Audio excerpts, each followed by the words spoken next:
정보사 지휘부 개싸움의 배경엔 윤석열이 있다.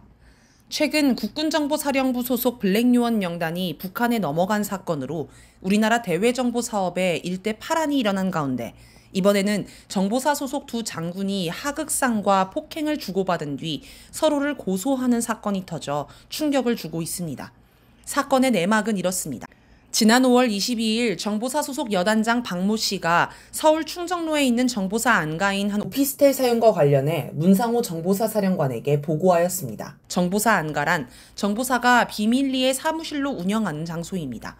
박 여단장은 해당 오피스텔을 군사정보발전연구소라는 민간단체에게 공짜로 빌려주고 이를 문 사령관에게 보고했습니다.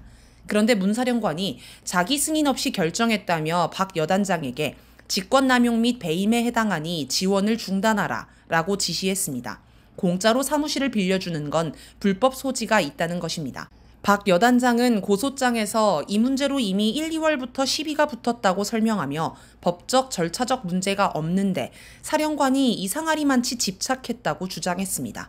박 여단장은 사령관에게 지난번에도 동일한 경험에서 무혐의로 끝났다 라고 반박했습니다. 박 여단장은 사령관 지시를 무시했고 6월 7일 두 사람은 다시 만났습니다. 문 사령관은 무조건 오피스텔을 빼라 라고 지시했고 박 여단장은 못 뺀다. 지금 어떻게 빼는가. 기획사업 자체가 불가하다 라고 반박하면서 이런 식으로 비전문가인 사령관이 개입하니까 공작이 안 된다. 다른 방법으로 승인받겠다 라고 했습니다. 그러자 화가 난 문사령관이 결재판을 집어 던지며 보고를 안 받겠다, 나가라 라고 했습니다. 이후 문사령관은 박 여단장을 상관 모욕과 폭행 혐의로 국방부 조사본부에 신고했고 박 여단장은 7월 17일 문사령관을 폭행과 직권남용 혐의로 고소했습니다. 박 여단장은 문사령관이 부하를 시켜 자신의 출퇴근 시간을 감시했다고도 주장했습니다. 국방부는 두 사람을 업무에서 배제할 수밖에 없다고 합니다. 정보사가 완전히 마비되는 것입니다. 여기까지만 봐도 우리 군의 기강이 완전히 무너졌다는 것이 느껴집니다. 장성들끼리 어린애 싸우듯 말다툼하고 물건을 집어던지는 모습이 상상만 해도 참으로 가관입니다. 특히 군대에서 하극상은 심각한 문제입니다. 전쟁 중에 지휘관의 명령을 듣지 않고 고집을 부린다면 작전은 엉망이 될 것입니다. 물론 진짜 이런 일이 발생하면 군영법 44조에 따라 사형도 가능합니다. 더 심각한 건 박 여단장이 문 사령관을 고소하면서 고소장에 정보사의 비밀 업무를 드러냈다는 점입니다. 일단 충정로에 정보사 안가가 있다는 정보나 민간단체인 군사정보발전연구소가 정보사와 협력관계라는 정보가 드러났습니다. 군사정보발전연구소는 정보사 사령관과 국방정보본부장을 지낸 조복은 예비역 중장이 대표를 맡고 있습니다. 즉 민간단체로 위장했지만 사실상 정보사의 외곽단체인 것입니다. 그런데 문 사령관이 이 단체의 사무실을 빌려주는 걸 반대한 것을 보면 박 여단장 개인이 관리하는 사조직에 가까울 수도 있습니다. 여기서 국방정보본부는 군의 정보부대를 총괄하는 곳으로 정보사의 상급기관입니다. 고소장에는 이 밖에 첩보동지회, 통일융합전략연구소 등 여러 외곽단체의 이름이 등장합니다. 가장 심각한 건 광개토 사업이라는 비밀 공작이 지난 2월부터 진행되었으며 올해 하반기에 대북 공작을 본격적으로 추진할 예정이라는 게 드러난 것입니다. 구체적인 내용은 알 수 없지만 군사정보발전연구소가 광개토 사업의 핵심 역할을 담당하며 오피스텔이 공작활동 기반 확보에 도움이 된다는 등 단서가 될 만한 정보가 공개됐습니다. 전문가들은 박 여단장의 이력을 토대로 이 사업을 중국 동북지방을 배경으로 집단기획 탈북을 일으키는 공작으로 추정했습니다. 박 여단장은 과거 재판에서 류경식당 같은 제2의 집단 탈북을 추진할 수 있는지 확인하고 가능하다면 추진할 의도를 갖고 있었다라고 한 적도 있습니다. 자기 살자고 군의 기밀 사항을 유출한 건 사실상 역적 행위나 다름이 없습니다. 참으로 한심한 꼴입니다. 이 사건을 두고 대체로 사람들은 문 사령관과 박 여단장의 감정 싸움으로 분석합니다. 박 여단장이 사령관보다 육사 세기수 선배인데다 정보사에서 현장 경험이 풍부한데 경험도 부족한 후배가 사령관으로 와서 지휘를 하니 감정이 쌓인 것 아니냐는 겁니다.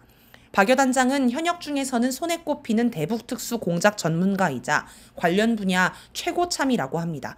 특히 인적정보 책임지휘관으로 2016년 이른바 북한식당 종업원 탈북 사건에도 관여했다고 합니다. 그러다 문재인 정부 시기에 횡령, 배임, 사기, 허위 공문서 작성, 허위 보고 등 11개 혐의로 재판을 받았는데 2022년 1월 무죄가 확정되었습니다.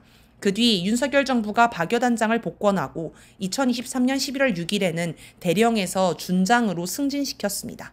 반면 문사령관도 박여 단장과 같은 날 진급했습니다. 문사령관은 야전사단이나 지상작전 사령부 등에서 정보 임무를 맡았기에 대북특수공작임무 경험은 전무합니다. 국방정보본부에서도 근무했지만 대북 업무는 하지 않았다고 합니다. 평소에도 문사령관은 정보 수집을 강조했고 박여 단장은 적극적인 대북 공작을 추진해 여러 차례 의견 충돌이 있었다고 합니다.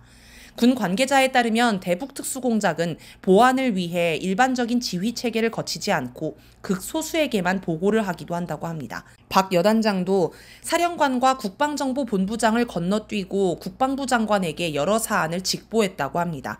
이렇게 보면 박 여단장이 광개토 사업이라는 극비 공작을 준비하고 있는데 사령관이 자기도 모르게 뭔가를 하는 게 기분이 나빠서 제동을 걸었을 수도 있습니다. 한편 신원식 국방부 장관은 광개토 사업에 관해서는 보고를 받은 적이 없다고 밝혔습니다. 더 파고들면 인사 문제가 나옵니다. 국회 국방위원회 소속 김병주 민주당 의원은 인사 참사가 배경에 있을 것이라고 주장했습니다. 7일 MBC 라디오 김종배의 시선집중에 출연한 김 의원은 작년은 휴민트 담당 보직 장군 인사 때가 아니었는데 박여 단장을 진급시켰다. 라며 휴민트 820이라는 특수정보 주특기 원스타 보직은 딱 한 명으로 임기제 장군이다. 지난해 보직 준장 임기가 아직 1년 남았는데도 불구하고 박여 단장을 진급시키고 기존 장군은 다른 기관으로 보내 TO 1명에 장군이 2명이나 된 꼴이 됐다. 육사 49기급이 들어가야 하는데 47기를 진급시켰다라고 의혹을 제기했습니다. 박여 단장이 정상적이지 않은 진급을 했다는 것입니다. 이걸 보면 박여 단장은 윤석열 대통령의 총애를 받는 것 같습니다. 김 의원은 예외적 진급 등으로 정보병과 진급 체계가 완전히 흐트러져 버렸다라며 통상 장관들은 한계병과 진급 체계를 흔드는 일은 하지 않는다. 따라서 장관 윗선 가능성이 있다. 라고 하여 국방부 장관이 아닌 대통령이 개입했을 것으로 추정했습니다. 즉 대통령이 개입한 무리하고 부적절한 인사가 정보사 내부의 갈등을 유발했고 결국 이 사단으로 이어졌다고 할 수 있습니다. 그런데 이렇게 봐도 의문은 남습니다. 일단 윤 대통령이 박여 단장을 꽂은 것으로 보이긴 하는데 그렇게 따지면 문사령관 역시 윤 대통령이 임명한 사람이라는 점입니다. 윤 대통령은 북한과의 전쟁 불사를 외치며 대북 강경 정책을 밀어붙이고 있습니다. 북한 붕괴나 전쟁을 위해서는 대북 공작이 매우 중요합니다. 따라서 대북 공작을 하는 정보사의 사령관에 자기가 믿을 만한 사람을 임명했을 것입니다.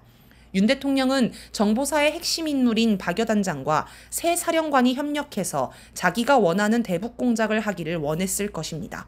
그런데 왜 협력이 아니라 갈등을 빚고 심지어 고소까지 하는 파국이 벌어졌냐는 것입니다. 이 문제는 두 번째 의문과도 관련이 있습니다. 두 번째 의문은 이 사건이 블랙요원 명단 유출 사건과 같은 시기에 터졌는데 두 사건 사이에 어떤 관련이 있느냐는 것입니다. 어쩌면 사무실 공짜 임대는 표면적인 이유일 뿐이고 사실은 명단 유출 문제가 갈등의 진짜 이유일 수도 있습니다. 명단 유출 문제를 다시 돌아봅시다. 피의자는 5급 군무원으로 블랙요원 명단에 접근할 수 없는 인물입니다. 그래서 언론에서는 내부 조력자 이야기가 나옵니다. 당연한 얘기지만 블랙요원은 점조직 형태로 운영된다고 합니다. 즉 블랙요원 각자는 자기 상급과 하급만 알 뿐 다른 요원을 알 수 없고 자기 상급의 위에 또 누가 있는지도 모릅니다. 따라서 최고 책임자가 아닌 이상 블랙요원 명단에 접근할 수 있는 사람은 없습니다. 그렇다면 정보사에서 블랙요원 명단에 접근할 수 있는 사람은 블랙요원을 직접 지휘하는 최고 책임자인 박여 단장 혹은 정보사 전체 책임자인 문사령관일 것입니다. 그리고 피의자가 명단에 접근할 수 있도록 도와준 내부 조력자도 둘 중에 한 명일 수 있습니다. 지휘부에 있는 사람이 명단 유출에 협조했다면 돈에 매수되었을 가능성보다는 아마도 부정부패 사실을 들켜서 협박을 받았기 때문일 것입니다. 물론 어디까지나 추측입니다. 아무튼 문사령관도 박여 단장도 이런 사실을 쉽게 유추할 수 있으니 어쩌면 서로를 의심하고 있었을 수 있습니다. 문사령관은 블랙요원 총책임자인 박여 단장이 명단 관리를 제대로 안 해서 이런 사건이 터졌다고 의심할 것이고, 박여 단장은 문사령관이 평소에 블랙요원 공작을 싫어하더니 일부러 명단을 유출한 것 아닐지 의심할 수 있습니다. 그리고 서로 상대가 자기를 의심하고 있을 것이라는 예상도 하고 있었을 것입니다. 아니면 서로에게 책임을 미루기 위한 신경전을 벌였을 수도 있습니다.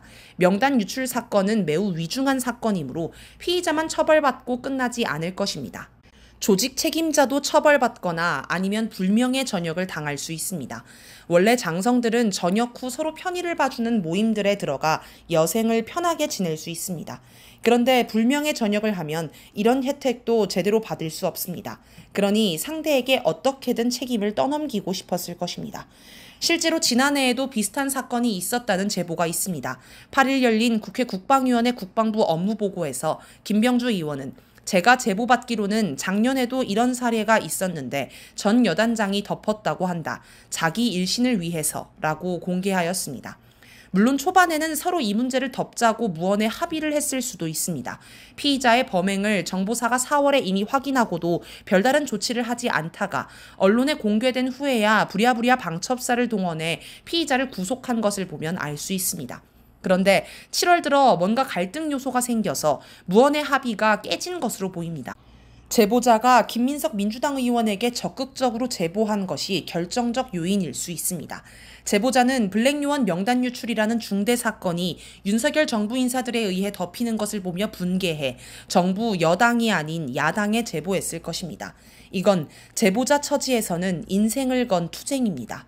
아무튼 이런 이유로 사무실 공짜 임대 문제 같은 어쩌면 사소할 수도 있는 일에 감정을 키우고 갈등한 것 아닐까요? 어쩌면 문사령관과 박여 단장을 무리하게 꽂아준 윤 대통령과 국방부도 명단 유출 사건에 엮일지 걱정하고 있을 수 있습니다. 김 의원은 8일 국방위에서 정보사령관과 여단장 맞고소 과정에 핵심적인 의혹이 3가지 있는데 3가지 다 신원식 장관이 관여돼 있다는 의혹이 제기되고 있다. 첫 번째는 진급비리 의혹이고, 두 번째는 영외사무실을 민간연구소에 사용하게 한 것이고, 세 번째는 하극상 조치의 미온적 조치라고 주장했습니다. 즉, 이번 사건에 신원식 국방부 장관이 연루되어 있을 수 있다는 것입니다. 또 같은 회의에서 박선원 민주당 의원은 군 인사권은 김용현 경호처장이 사실상 행사하고 있다. 그래서 신 장관이 국방부 장관의 권한을 제대로 행사하고 싶은 마음에 군사정보발전연구소 대표인 조복은 예비역 중장에게 휴민트 정보조직을 장관실 직속으로 갖는 방안을 검토하고 논의한 바 있다. 라고 주장하며 정보사의 인사 갈등을 김용현의 중앙파, 신원식의 국방파 갈등으로 분석했습니다. 김 경호처장은 윤 대통령 고등학교 1년 선배로 대통령의 최측근이라는 소문이 전부터 돌던 인물입니다. 또 강성희 의원 강제 퇴장 사건, 카이스트 졸업식 학생 강제 퇴장 사건 등 이른바 이틀막 사건들의 주범으로 윤 대통령에 과잉 충성하는 인물로 꼽힙니다. 박 의원의 주장이 맞다면 김 경호처장과 신 장관이 서로 군부를 장악하기 위해 무리한 인사 경쟁을 하고 있으며 이 여파로 이번 정보사 사건이 터졌다고도 볼 수 있습니다. 그리고 이런 문제가 생기면 교통정리를 해야 할 윤 대통령은 두 손 놓고 전혀 수습하지 못하고 있는 것입니다. 어찌되었든 잘못된 인사로 인해 벌어진 사건이라면 인사권자가 당연히 책임을 져야 할 것입니다.